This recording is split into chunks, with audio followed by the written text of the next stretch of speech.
Today we will have a look at a very special camera, a Sony camera called the DSC F828, and this camera can do some very special things. So let's have a look at it.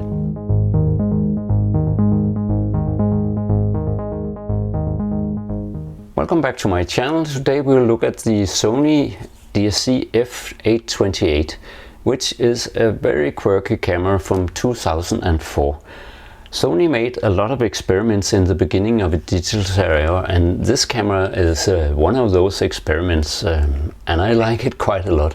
It's a quirky camera, but if you know my channel, you know that I actually love quirky cameras, and I feel sort of inspired by quirky cameras, so this one is one of them. And it can actually do quite nice images. It has a very small sensor, but and it's only 8 megapixels, but the images coming out of it are actually quite good. It's special in a certain way, because if you look up here, it says 4 color. So it doesn't have the normal RGB 3 color system. It uses 4 colors to make its images. I don't think it gets its better images in any way, but they experimented, and hence I mean, applause for that. So that's a good thing. Another thing from those days is that we liked to have buttons on the cameras, and this camera is no exception.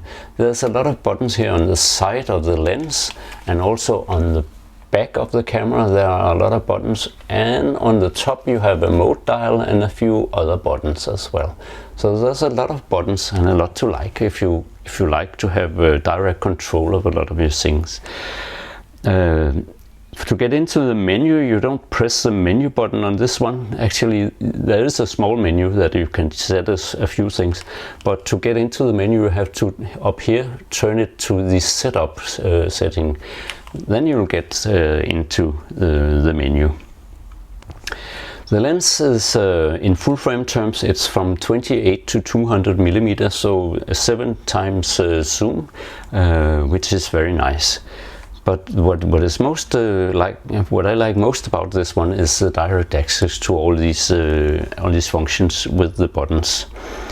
Then there's a very quirky thing about this camera.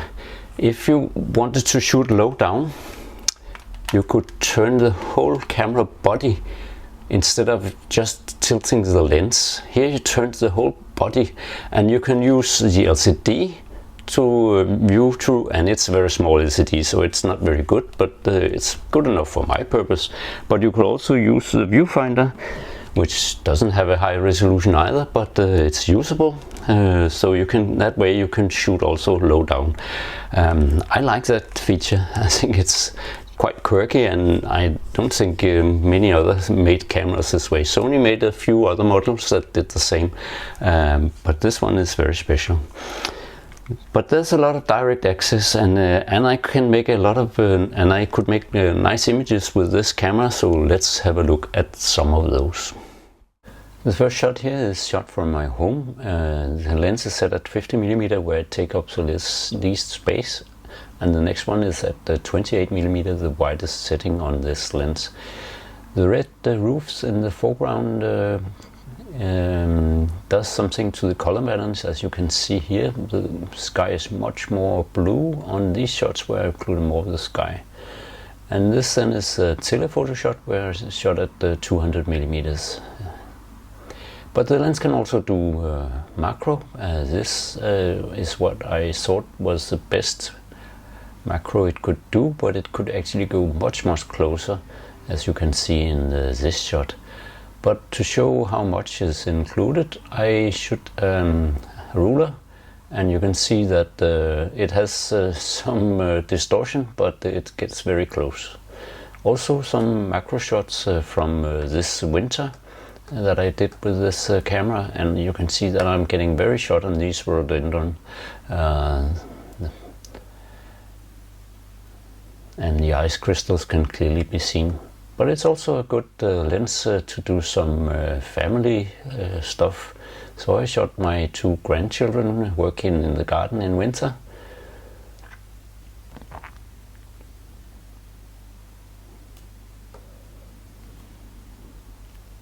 And also for some daily shots, it's quite a nice lens here at a shopping center where I went with my wife. And here you can see she's not sharp because she's moved, but the rest is very sharp. So I hope you liked this video on the Sony DSC F828, which is a very special camera. And I'll make another episode about this camera because it has one very special feature that I haven't mentioned before now.